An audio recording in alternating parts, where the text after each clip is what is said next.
Oh snap, Glaze is going live. Hey, good day, good day, good day, everybody. Thank you for joining me, man. Hey, listen, I took some time off. I'm back. You know what? And what better way to come back with a hell of a message? Hey, listen, here it is. Be careful of what you do in life. You know what? Right now is when I was younger, I was out there. I did everything in my life from A to Z. And you know what? Here it is on this date and time. I'm talking about 36 years ago. You know, February 26, 1988. It was a rookie police officer. He was murdered. He was shot executioner style. And you know what? Here it is. Despite, I didn't have nothing at all to do with it. I was nowhere around when this officer was executed, when he was shot and killed in the line of duty. I was nowhere around. But yet and still, I became the number one suspect. Why? Because of my reputation. I was known as what? A bloodthirsty individual. I was known as, you know what? A person that F the world didn't care. But you know what, folks? Listen, man, that was wrong. That was not me. I was lost. I was sick. I was out there. So like I tell you right now, I want y'all guys to listen to these clips. And like I tell you right now, Wiz, guess what? Letting you know how easy it is to get into trouble, especially if you got a hell of a reputation. I'll be back. The homicide rate stood at 1,896 dead. And the most brazen gun murder that year happened at this corner in South Jamaica, Queens. Set out here, pow, pow, pow, pow, 4 shots. Rookie police officer Edward Byrne was actually hit 5 times in the head, executed by a squad of thugs acting on orders from jailed crack enforcer Howard Pappy Mason. Mason wanted to show police and the community who was really ruling the streets.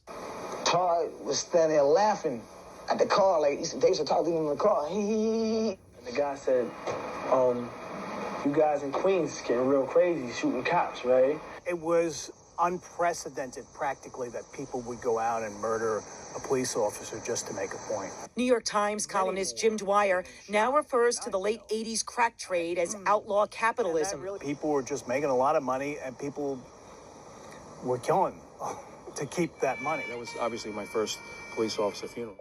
It was just massive.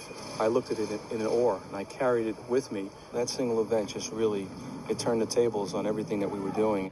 The stunning execution of police officer Edward Byrne on this street corner proved to be a turning point for a city that was bursting at the seams with crack-related gun violence.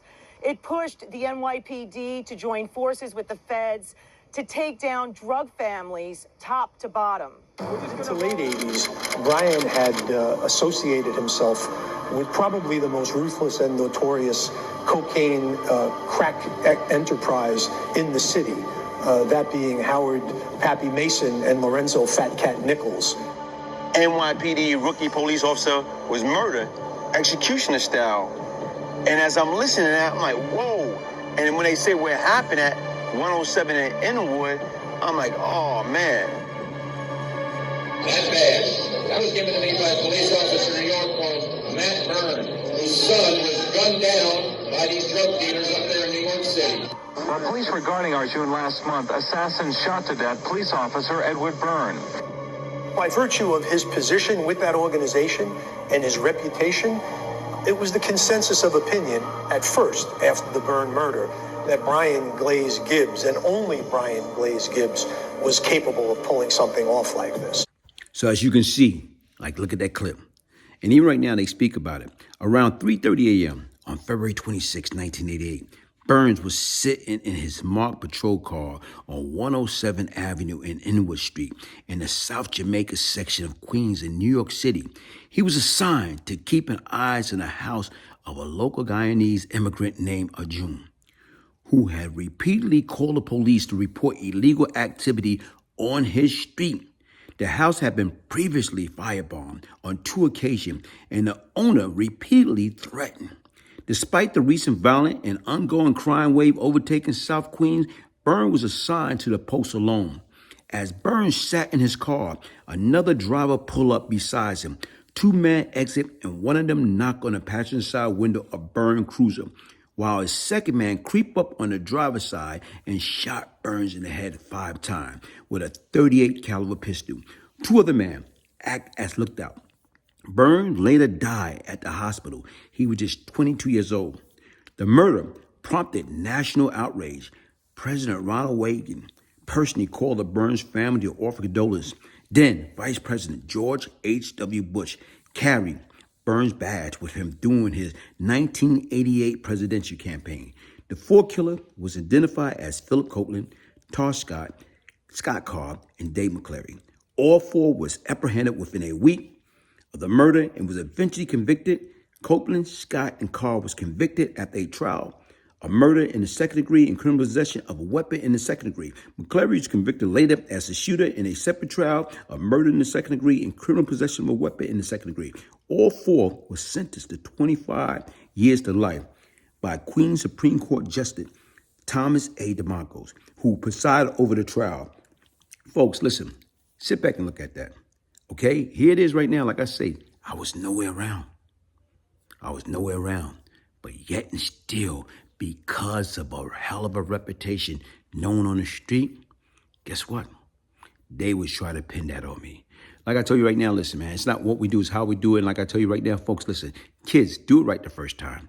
Don't get caught up in that famous follow leader game, monkey see, monkey do. You know what? You want to be down, you want to be cool, man? Listen, man, all these cats, even back then, they either dead or got 1,000 years in jail. So what I'm trying to tell you right now is, listen, stop seeking to be a street legend and being a failure in life. Hit the like button, subscribe, share, support. Get your signed copy of the Beyond Lucky book, the Brian Glaze Gibbs story, a true story of crack, money, murder, and redemption. If I can change, anybody could change. Could change come from within. Peace, love, and prosperity. Give me gangsta moves, ran with some gangsta dudes. You know I'm Brooklyn dude, straight take you for me. Get that real 50 cent fat cat, pep, had blacks on live, BGG movement. Here to make improvements. Knock him out the box, Glaze. Knock him out the box, knock him out the box, Glaze. Knock him out the box. You know more Rilla, stories real more Rilla. Spit real facts, who you know more chiller. My name K2, you know what I'm saying, man? Young cat trying to get my life together, man. This right here, a lot of knowledge, man. Strong mind, I appreciate it. Big day, big day. Went ahead and got my book, Beyond Lucky. BGG, Brian Glaze Gibbs. Signed autograph copy, means a lot to me. For my brother, day one support. Love and prosperity. Right back to you, my boy. My G, my big homie, my brother. Let's get it. Made Media Mafia Magazine exclusive. Mafia Apparel. Making a future in art. Making a difference every day. Still here. Let's get it. Free Meech. Rest in peace, baby blue. Hey, Kelly, what you reading? Oh, man, bro, this is such a good book. Super dope book.